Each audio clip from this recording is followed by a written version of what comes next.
Hampir 3 dekade setelah reformasi 1998, wajah kepolisian Indonesia masih menjadi sorotan tajam publik. Dari kasus brutalitas aparat, praktik korupsi hingga arogansi penggunaan kewenangan, institusi Polri berkali-kali dinilai gagal berbenah. Desakan untuk melakukan reformasi kepolisian kini kembali menguat, terutama setelah muncul wacana Presiden Prabowo Subianto yang akan membentuk Komite Reformasi Kepolisian yang beranggotakan eksternal Polri. Namun pertanyaan besar pun lahir. Akan dibawa kemana arah reformasi ini? Apakah komite tersebut benar-benar punya gigi untuk mengubah kultur dan struktur Polri? Atau hanya sekedar etalase politik belaka? Di titik ini, kita perlu menggali hal-hal mendasar masalah apa yang sesungguhnya paling kronis di tubuh kepolisian dan sejauh mana roadmap atau peta jalan Polri selama ini. Lantas, bagaimana memastikan transparansi dan keterlibatan publik? Sementara di sisi lain, Polri sendiri membentuk tim internal reformasi dengan melibatkan puluhan perwiranya. Simak pembahasan lengkapnya di Expert Talk Catatan Edwin.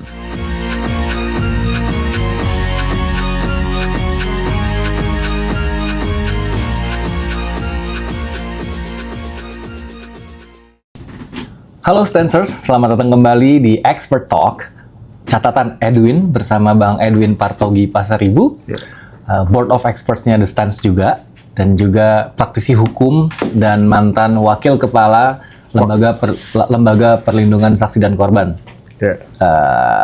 Kita mau bicara tentang reformasi kepolisian untuk episode kali ini, Bang. Jadi kan seperti kita tahu, masyarakat sudah semakin mendesak ya,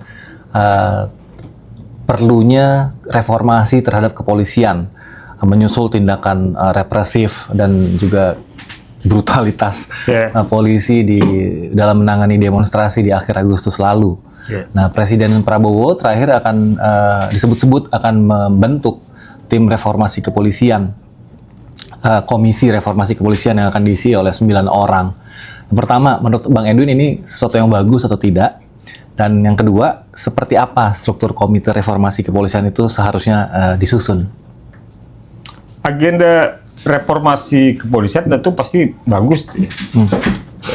Bahkan kemudian pertama, sebelum muncul berita ada 9 calon komite reformasi kepolisian, polisinya udah bentuk badan reformasi sendiri.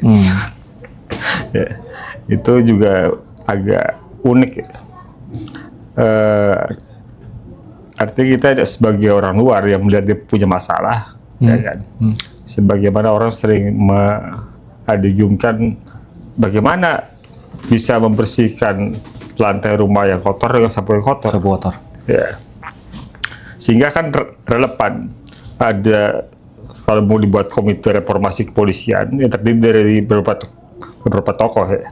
Boleh dikatakan saat ini kan 9. Ya. Kita sendiri nggak tahu konsepnya seperti apa. Ya, kita belum tahu konsepnya seperti apa. Apakah komite reformasi kepolisian ini akan berupa badan? Berupa badan di luar kepolisian yang bertugas untuk juga mengawasi Polri, atau dia hanya merumuskan kebijakan dalam jangka waktu tertentu, misalkan saja cuma diberikan waktu 3 bulan untuk melakukan evaluasi dan kemudian merumuskan kebijakan apa yang bisa direkomendasikan kepada Presiden sebagai pemberi mandat. Nah, itu kita tentu belum punya gambaran jelas karena kita belum bisa membaca keputusan Presiden seperti apa. Tapi dugaan sementara yang paling mudah tentu yang tadi yang saya bilang mungkin hanya jangka pendek saja. Mungkin hanya dalam waktu jangka pendek saja mereka untuk melakukan evaluasi dan merumuskan kebijakan. Itu gelagatnya seperti itu. Dugaan saya seperti itu. Nah, karena idealnya seperti apa? Idealnya saya pikir memang kan seharusnya fungsi-fungsi itu dijalankan oleh Kompolnas. Ya. Sayangnya kan Kompolnas ini kan kerap susah ya membela diri, ya kan, membuat posisi yang berbeda dengan Polri. Ya. Rasanya dia ada dalam undang-undang Polri, Kompolnas itu. Jadi maksudnya dia masih jadi seolah bagian dari internal Polri, walaupun sudah ada propam ya di kepolisian juga ada Irwasum, tapi dalam beberapa dalam perjalanan Kompolnas juga acap kali lebih sering menjadi jubir dibanding menjadi posisi pengawas dari kepolisian. Ya. Apalagi ketua Kompolnas itu kan sebenarnya ada 3 kementerian ya. Menko Polhukam, Menteri Dalam Negeri, satu lagi Menteri apa gitu. Jadi 3 kementerian ini kemudian ada pelaksananya yang sehari-hari kita sebut ketua Kompolnas. Gitu. Nah, ya rasanya memang dibuat tidak untuk dalam posisi berhadapan, tapi dalam posisi berkawan mungkin ya. Jadi karena itu friendly. Jadi karena itu kita sangat sulit punya harapan bahwa Kompolnas menjadi aktor penting untuk melakukan reformasi di tubuh kepolisian. Ya. Apalagi kemudian misalnya sekretariatan kantor Kompolnas itu masih ada dalam gedungnya Polri. Ya. Secara psikologis berpengaruh sekali tuh ya. Ya bukan hanya ngomong gedung. Anggarannya juga dari APBN yang diterima oleh Polri. Ya kan, anggarannya APBN diterima dari Polri, kemudian juga gedung Polri, segala fasilitasnya ya difasilitasi Polri. Dia jadi sulit untuk dikatakan kan, dan nggak memenuhi syarat untuk dikatakan sebagai lembaga independen. Ya. Gitu. Ya tadi kalau idealnya seperti apa? Idealnya komite reformasi ini, apapun nanti wujud bentuk namanya yang akan dijadikan, harusnya sebagai lembaga eksternal, ya, yang independen, yang memang bertugas untuk mengawasi kepolisian, gitu, ya. Problemnya kan kalau kemudian lembaga eksternal juga kemudian dikuasai oleh Polri aktif, ya, atau pensiunan Polri, yang sentimennya itu masih sangat dalam ke instansinya, sehingga juga nggak bisa berjarak, gitu, dan cenderung permisif atau bahkan membenarkan apa yang terjadi di lingkungan instansi ya karena mungkin di judul pelakunya, ya kan. Jadi saya pikir yang hal seperti itu harus dipertimbangkan, ya semacam kayak komite reformasi ini, misalnya ada 9 orang, tentu ada pasti kemungkinannya bahwa di antara 9 itu ada yang atau pensiunan Polri, atau mantan Kapolri, atau mungkin pejabat Polri aktif, ya nggak apa-apa, sebagai karena mereka punya informasi dalam yang bisa juga menjadi bahan perbincangan dalam komite itu nggak jadi masalah.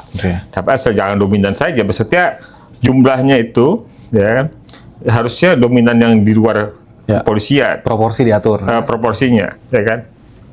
Proporsi soal unsur, misalnya unsur kepolisian, unsur dari non kepolisian, ya, termasuk unsur non dari masyarakat itu komposisinya menurut saya harus proporsional, ya, yang memungkinkan diskusi, ya, perdebatan dalam komite reformasi itu berlangsung konstruktif, ya. Gitu.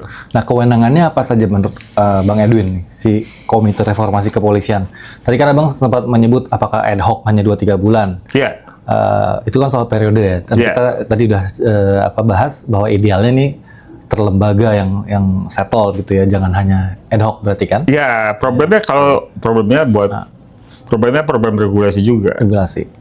Artinya kalau dia lembaga yang sifatnya permanen, tentu harus ditunjang oleh undang-undang, lebih kuat. Lebih kuat. Cuman kewenangannya dia hanya memberi saran, memberi kebijakan, atau dia hanya sampai batas mana dia bisa punya wewenang, Bang, si Komite Reformasi ini? Ya, kalau dugaan saya sih sepertinya dia melakukan evaluasi dan kemudian merumuskan rekomendasi kebijakan apa yang harusnya dilakukan untuk terjadinya reformasi di tubuh Polri. Dan itu kan akan diserahkan pada Presiden. Apakah itu yang ideal atau yang idealnya seperti apa menurut Abang? Saya rasa itu menjadi salah satu bagian yang penting. Ya, ada mekanisme evaluasi untuk sama-sama membedah, ya, A sampai Z problem di kepolisian, ya, dan kemudian rekomendasinya apa. Tapi di sisi lain, saya rasa ada kebutuhan-kebutuhan yang bersifat real, action nyata, yang membuat orang teryakini bahwa reformasi itu terjadi. Berjalan, ya betul. Gitu loh. Jadi kalau nggak ada yang real, ya sebagai sinyal bahwa rekomendasi itu reformasi itu berjalan atau terjadi sebagai sinyal, itu rasanya kumpulan catatan agenda reformasi itu nggak kurang kok. Iya. Jadi itu yang akan jadi sekedar tumpukan gagasan ide yang manis segala macam, tapi nggak berubah apapun. Apalagi nanti orang udah lupa. Iya, ya kan. Terlalu lama. Misalnya kalau dalam konteks yang hari ini, ya ada beberapa aktivis yang masih ditahan, ya kan. Yang secara prosedur aja udah bermasalah. Ya. Ya kan? Nggak ada penyelidikan, nggak ada pemanggilan sebagai undangan untuk ditanya dulu, ya kan. Kemudian nggak ada proses gelar perkara untuk kemudian naik ke penyidikan, ya langsung main tangkap. Barang bukti buku. Barang bukti buku. Gitu. Ya, buku yang katanya jendela dunia, sekarang jendelanya udah diborgol. Betul.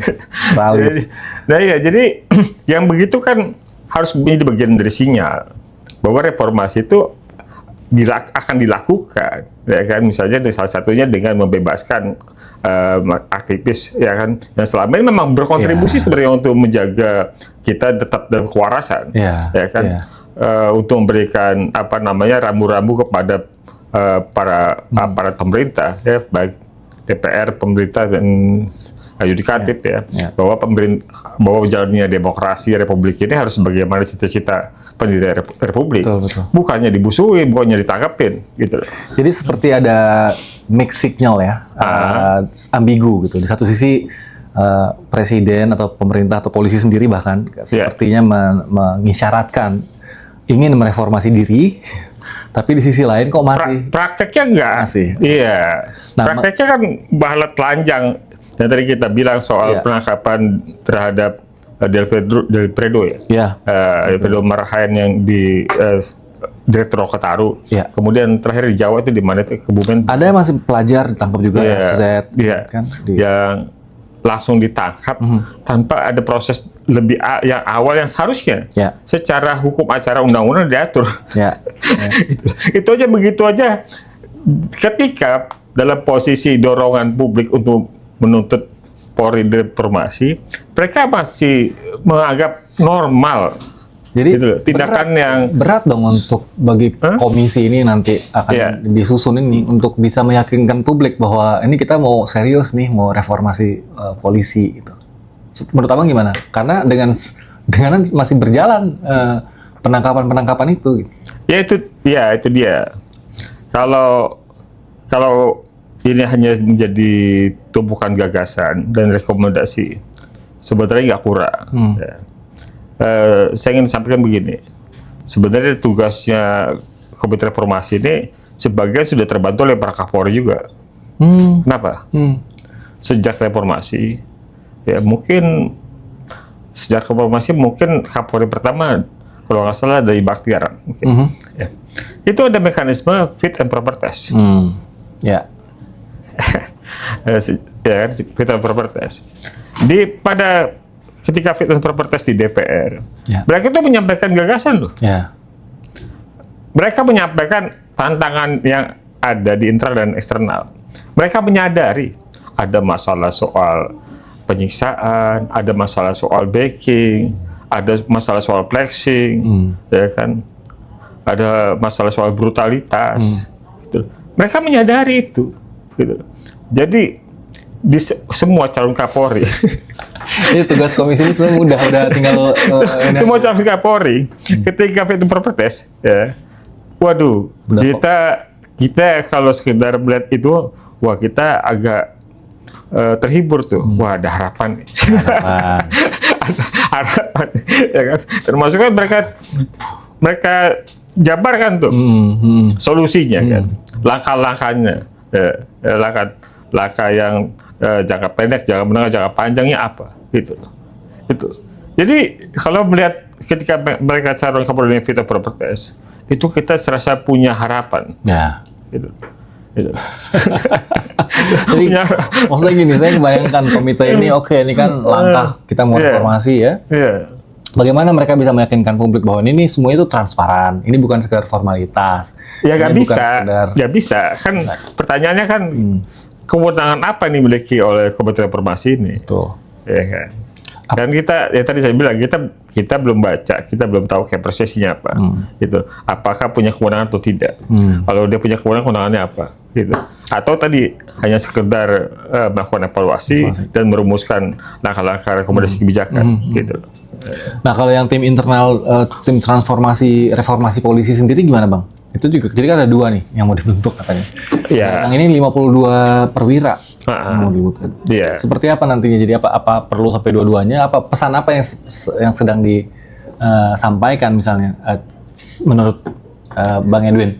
Ya. Kenapa sampai bisa ada 2 badan ini gitu misalnya? Ya, maknanya bisa saling berhadapan. Maknanya pertama ada kesan di publik bahwa Polri melakukan pembangkangan.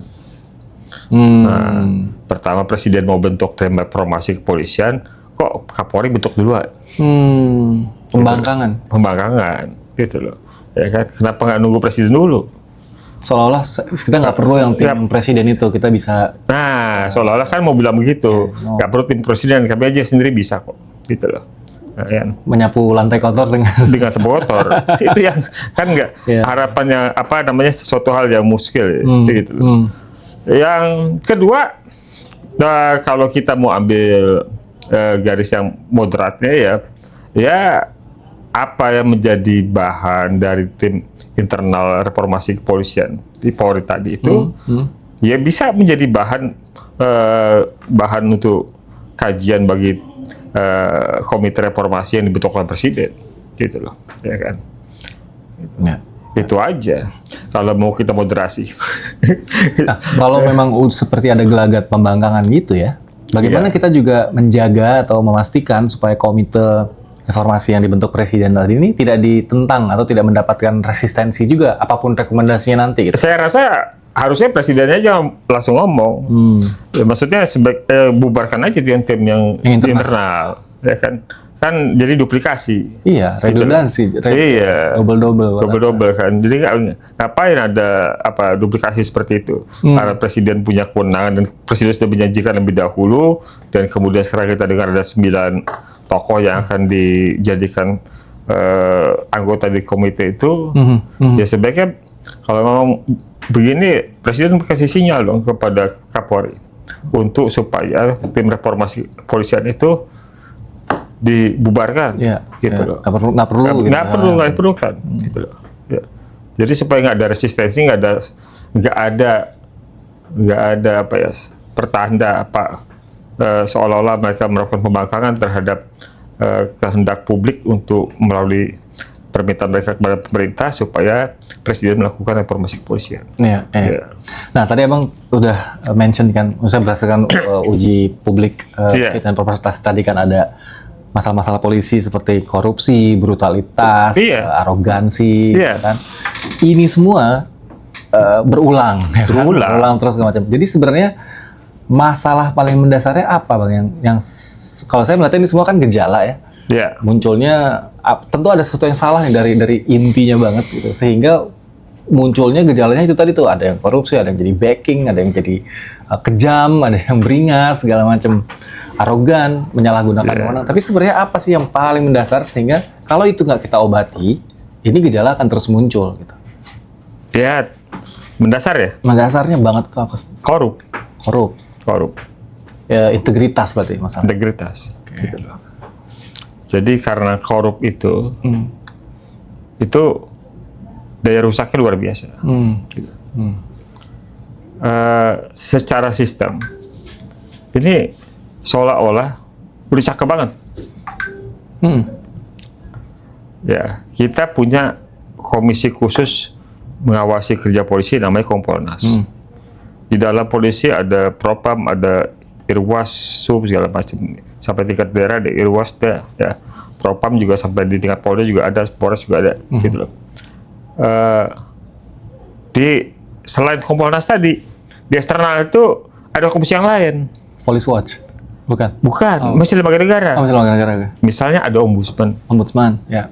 Ya kan? Misalnya ada Komnas HAM, gitu loh. Nggak kurang, ya kan? Ini di yang levelnya horizontal, gitu loh. Level kementerian lembaga, gitu loh. Di atasnya ini ada legislatif, DPR, yang memang tugasnya fungsi pengawasan terhadap pemerintah. Salah satu yang diawasi adalah kepolisian. Gitu. Jadi udah indah sekali ya. Jadi indah sekali. Udah cakep, udah komplit. Jadi kalau kita lihat itu, kayaknya nggak bakal ada masalah, gitu kan? Gitu, kayaknya nggak bakal ada masalah. Gitu. Tapi ya bahkan kalau kita mau tarik ke belakang, gagasan terhadap pembentukan KPK saja salah satunya adalah untuk memerangi perilaku korup dari aparat penegak hukum, ya. Kepolisian, jaksa, hakim, gitu, Ya. gitu. Jadi mager ini sebenarnya udah banyak, udah banyak, gitu. Nah, dalam perjalanannya, kalau kita melihat proses yang di atas yang paling kelihatan itu menurut saya di DPR, gitu loh. Fungsi pengawasan DPR kepada kepolisian itu yang paling nuansanya menurut saya lebih terlihat, ya, fungsi pengawasannya itu ketika tahun-tahun dari 99 itu sampai 2004. 99 sampai 2004 ya? Ya. Jadi kalau rentang waktunya itu hanya 5 tahun. 5 tahun. Setelah itu berubah. Setelah itu berubah, DPR lebih banyak menjadi kalau bahasa rapatnya kan rapat dengar pendapat. Ya. Ya. Setelah itu sejak pasca 2004 yang kita dengar ada rapat dengar pujian. Asik. boleh. Rapat dengar pujian. Iya. Ya. Jadi ada yang ompong di situ, satu lembaga yang harusnya mengawasi tadi jadi macannya nih wakil rakyat. Ya kan, kita yang diwakili mereka mau ngawasin polisi, ya kan. Kita sudah milih mereka dan satunya untuk ngawasin polisian, gitu, ya kan. Yang ketiga tadi ya 99 2004 waduh galak, keren, ya kan. Kapolri bisa dimana-mana mereka. Iya, betul. Tapi pasca pemilu 2004, wah, gitu. Ya. Yang terjadi adalah rapat dengar pujian, ya kan. Jadi sudah tumpul tuh pisau, ya kan. Ya yang lain. Berarti tadi saya nyambung aja karena sudah banyak pagar ya, sudah banyak badan, tim segala macam. Iya. Ya bukan di situ problemnya ya. Kita bukan karena kurangnya tim pengawasan lagi. Tidak. Yang menjalankannya. Tidak. Ya. Betul. Makanya tadi korup ya. Korup. Masalah paling mendasarnya. Korup masalah mendasarnya. Nah, kembali lagi ke komite. Apa ukuran keberhasilan komite? Andai kata nanti kita pakai, karena tadi belum jelas ya, kita pakai asumsi misalnya dia katakanlah nanti dia ad hoc atau apa gitu ya, dan kemudian bagaimana komite ini bisa diukur berhasil atau tidak? Ya, Apa menurut abang yang bisa cukup bukti gitu untuk kita bilang oh kali ini upaya reformasi ini berhasil karena gitu ya, gitu.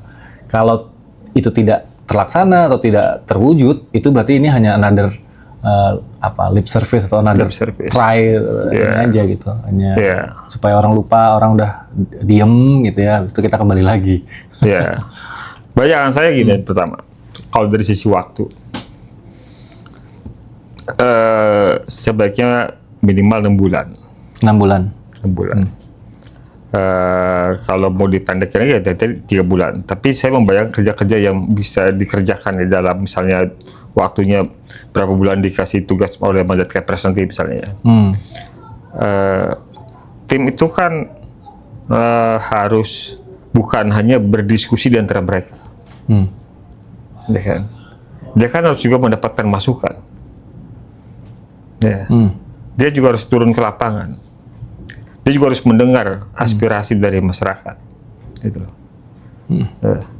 Nah, itu menjadi bagian penting untuk memperkaya hasanah tim 9 ini, ya, tentang problem-problem yang dihadapi masyarakat, bukan hanya masyarakat, tapi termasuk juga internal kepolisian.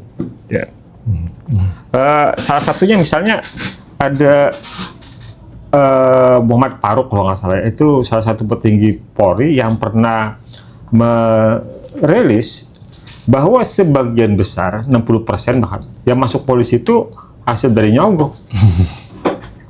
Jual sawah, jual sapi untuk nyogok. Gitu loh. Maksud saya problemnya itu bukan soal problem kepolisian berhadapan dengan masyarakat saja, tapi proses rekrutmen mereka bermasalah, ya kan? Gitu. Dari awalnya udah nyogok. Udah nyogok. Mau berharap apa? Kalau gini, polisi tugasnya nangkap maling, ya kan? Tugasnya nangkap maling. Ya. Tapi polisinya kelakuannya kayak maling. Ya. Gitu. Dia tugasnya nangkep koruptor. Tapi yang paling pelaku suapnya dia. Ya. Gitu. Pelaku korupnya dia. Gitu. Ya meres, ya kemudian orang mau masuk jadi anggota polisi harus nyogok dulu. Ya di kasus di mana, di Medan di mana terakhir kita dengar ada calon polisi kan yang udah keluar 200 juta lebih. Ya kan? Gitu loh. Ya bisa aja dibilang sebagai penipuan, ya kan, terhadap si oknumnya. Tetapi secara umum itu kan menjadi pengetahuan umum juga. Praktek itu terjadi, ya kan, terlepas bahwa ada personal atau institusional, ya kan, levelnya mau menengah atau paling tertinggi jenderal atau kapolda atau siapapun itu juga jadi pengetahuan umum bahwa itu terjadi. Ya. Ada suapnya, ada juga yang misalnya droppingnya, misalnya bahwa Ikram, ya kan, ngasih jalan bypass ketika Eko daftar jadi calon anggota Polri, calon polisi, ya tanda tangan Ikram pelaku tuh, ya kan, sebagai Kapolda misalnya. Yang ini KTBLC, yang ini lulusin ya. Ya bisa. Ya, kan? Kasus itu pernah muncul terakhir mungkin di NTT setahun 2 tahun lalu ya, gitu loh. Ketika banyak masyarakat protes gitu, karena banyak kayak orang lokalnya malah nggak masuk, banyak orang luar yang masuk, gitu. Ya. Nah, di internalnya juga banyak masalah, gitu. Ya kan? Jangankan brutal ke masyarakat, di keanggotanya brutal. Kan? Jadi balik lagi nih. Jangankan brutal ke masyarakat, keanggotanya brutal. Itu aja brutal. Saling ya kan? mati di tangan komandan gitu kan ya? Iya betul, ya. Iya. Jadi kita tuh gimana ya? Maksud saya gini, kita harus menyudahi sikap-sikap permisif ya, atau menormalisasi kekacauan yang sudah berlangsung lama ini. Ya. Seolah-olah yang begitu boleh, bisa, pantas atau lumrah gitu loh, ya kan? Kan kita bilang dia yang harusnya nangkap maling, dia harusnya nangkap koruptor. Kok dia jadi maling, kok dia jadi koruptor? Dia harusnya nangkap penjahat, ya kan? Kok dia jadi penjahat? Gitu loh. Ya makanya jagoannya mending penjahat. punya alat senjata, punya undang-undang, punya kewenangan, ya kan, punya organisasi, struktur gitu loh. Ya kan? Gitu. Bang, ya ini tadi udah panjang lebar kita bahas soal polisi sendiri ya. Tapi sebenarnya polisi, ada nggak Bang punya rujukan polisi yang ideal tuh sebenarnya seperti apa di negara mana misalnya? Ada nggak yang Abang tahu contoh yang kita bisa lihat gitu? Oh ini sebenarnya polisi itu harus seperti ini. Iya. Gitu. Ada di data ya, ada survei tentang, kalau nggak salah 10 negara dengan polisi terbaik ya, yang dihormati disegani oleh penduduknya. Nomor 1 Belanda. Okay. Nomor 1 Belanda, dan masuk di yang buncit itu Turki. Tapi nomor 1 Belanda itu pun itu angkanya di 55%, gitu loh, ya kan, tingkat penerimaannya itu loh. Maksudnya kalau kita bandingkan dengan survei soal kepolisian di Indonesia, itu kalah mereka. Kita 70, 80. Mereka harus belajar ke sini untuk bahkan lembaga-lembaga survei ternama tuh, Iya. ya kan gitu, yang ngasih angka 70, 80 buat kepolisian tuh, waduh kalah mereka tuh. Ajaib ya. jadi itu ada 10 negara ya, Selandia Baru termasuk, Turki termasuk, Belgia termasuk masalah. Tapi nomor 1 itu adalah Belanda, Oke, gitu loh. ya. Sementara ada misalnya di Ethiopia ada 10 negara terburuk polisinya, ya kan. Nomor 1-nya Afrika Selatan. Ya, Indonesia masih lumayan lah nomor 5, tapi masih yang terburuk, masih yang terburuk di dunia, gitu loh, ya kan. Gitu. Nah, ini kita sudah masuk soal angka persurveian. Iya. Ya, yang paling ajaib kan survei-survei kita tentang kepolisian, ya kan? Ya. Itu loh. Yang mensurvei polisian di bawah 50 itu jarang loh. Ada palingnya IPO. Nah, IPO itu dari sejak tahun lalu sampai tahun ini terakhir dia angkanya itu di antara 40%-an, gitu loh. Tingkat kepercayaan publik terhadap polisi itu 40%. Ya kan, sementara ada lembaga survei lain yang bilang 70 gitu, ya kan. Gitu. Sedap. Tapi gini, sebenarnya ada angka yang lebih realistis. Apa? Ya. Yang ini sumbernya negara. Sumbernya negara. Ya, misalnya saya tanya, kalau Ikram sebagai lembaga survei berapa sih sampelnya? Berapa kira-kira? 20.000 paling banyak. Iya, begitulah ya. Nggak nyampe juta ya. Nggak nyampe. Gitu loh. Yang ditanya random atau enggak? Tergantung. Ya kan? Seharusnya sih random ya. Random kan. Maksud saya misalnya kalau kita bandingkan sama yang juga yang lembaga survei yang tidak random, misalnya kan Selios ya. Selios kan dia kan tidak random, berarti itu kenapa dia berbeda dengan misalnya lembaga survei Kompas? Karena dia sampelnya, narasumbernya adalah orang-orang yang tahu isu itu. Ya. Gitu kan. Sementara kalau Kompas random aja, mau tukang becak, mau sarjana S3, ya itu campur sih random. Gitu. Kalau ya kan, kalau serius enggak, misalnya itu yang kemudian kualitas hasil surveinya jadi beda. Ya kan. Nah, ada yang hasil pemerintah yang menurut saya lebih kredibel dibanding survei-survei itu, walaupun tidak menyatakan survei itu tidak kredibel. Tapi maksudnya dari sisi sampelnya lebih banyak, bukannya sampel, data primernya juga didukung oleh data primer dari instansi yang terkait. Apa tuh, Bang? Badan Pusat Statistik. Ya. Badan Pusat Statistik itu setiap tahunnya menerbitkan data Indonesia. Kriminalitas. Salah satunya adalah tentang statistik kriminalitas, kriminal, ya kan. Nah, itu disorot tuh, tindak pidananya yang paling banyak apa, ya kan, di provinsi mana segala macam. Ya. Hal yang menarik perhatian saya, ya, membaca data BPS itu sejak misalnya anggap sejak tahun 2019 sampai terakhir dia 2024. Karena dia terbitnya setiap Desember, gitu. Jadi nanti Desember 2025 baru yang turun 2024. Itu menurut mereka, ya, dari jumlah korban tindak pidana yang ada di Indonesia itu, yang lapor ke polisi itu angkanya masih jauh. Kalau Ikram bisa bayangkan kira-kira berapa? Yang lapor? Apanya? Presentasinya? 55%? Wah, udah bagus tuh. Lebih kurang dari itu. Setengahnya, lebih dari setengahnya. Lebih dari setengahnya. Hanya, ya, tidak sampai 24%. Hanya 23, yang melapor. Jadi korban tindak kejahatan yang lapor ke polisi itu hanya 23, gitu loh. Nggak nyampe 24% ya. Iya, seperempatnya lah katakanlah ya. Iya kan? Nggak nyampe. Artinya angka yang seharusnya itu bisa jadi 4 kali lipat dari itu.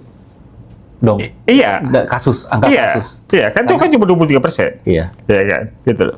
Angka kasusnya bisa lebih banyak dari itu, gitu loh. Kenapa saya bilang tadi sampelnya dan sumbernya lebih kredibel? Ya kan? Data itu dihimpun oleh BPS itu, baik bersumber dari orang langsung, data dari desa, kemudian sama dari kepolisian, gitu loh. Jadi bukan hanya satu sumber sampel narasumber doang, tapi termasuk data dari kepolisian. Data kepolisian dia terima laporan dari seluruh Indonesia ini berapa sih? Gitu. Tapi ketika dia cek ke bawah, kok laporan di desa segala macam tingkat kejahatannya segini kok nggak klop sama jumlah laporan dari kepolisian. Yang masuk kepolisian. Yang masuk kepolisian, gitu.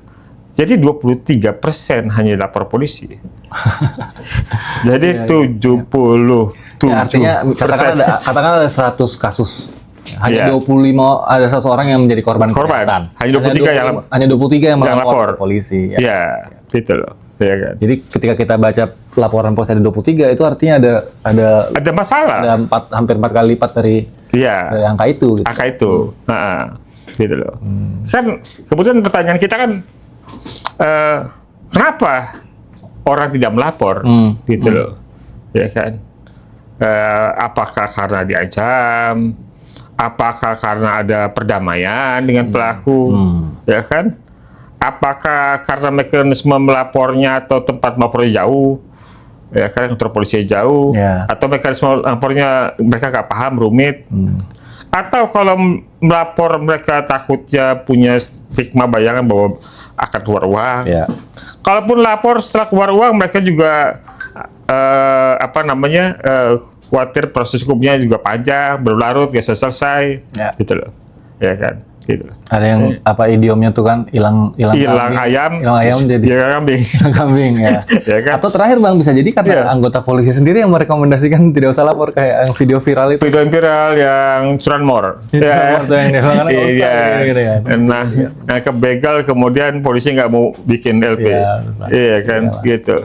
Nah ya itu kan situasi yang menurut saya real tuh. Ya, data BPS itu jauh lebih real jumlah semakin ada. Saya tadi baca sekilas begini ya, menurut saya kalimatnya bagus ya dari BPS itu. Semakin banyak sampelnya, tingkat keakuratan itu makin tinggi. Ya, tingkat keakuratan makin tinggi. Sampelnya BPS itu jutaan. Jadi bisa 25 juta, bisa 4 juta, sampelnya jutaan. Sementara yang kita bilang misalnya, kalau Selios atau segala macam IPO bikin survei berapa sih? Paling masih 10.000, bukan? Ya kan? Ini jutaan. Dia tadi kuncinya buat semakin banyak sampel, tingkat kualitasnya makin tinggi. Gitu. Oke. Gitu. Baik Bang Edwin, terima kasih banyak. Kita tunggu hasil, kita tunggu hasil lah, kita tunggu seperti apa komite reformasi tadi. Dan kita juga berharap Presiden Prabowo itu tegas ya ngasih sinyal mana yang harusnya diikuti. Maksudnya polisi tadi tidak perlu bikin tim internal reformasi sendiri. Gitu. Dan yang terpenting kita tunggu hasilnya supaya jangan hanya kembali menjadi sebuah tumpukan dokumen, tumpukan rekomendasi. Dan kali ini reformasi benar-benar terwujud. Dan harus ditandai dengan sinyal bahwa reformasi itu memang akan dilakukan. Yang akan dilakukan. Kalau nggak ada sinyalnya ya kita hanya menyusun tesis skripsi doang. Dan jangan lagi ada sinyal yang mix, yang ambigu. Satu sisi mau reformasi, tapi sisi lain masih terus menangkapi aktivis dan penulis bahkan yang terakhir ditangkap itu karena barang buktinya buku. Oke, Stancers, terima kasih sudah menyimak. Kalau ada tanggapan, komentar, kritik, saran, silakan sampaikan di kolom komentar. Sampai jumpa di Expert Talk, catatan Edwin, episode selanjutnya. Terima kasih.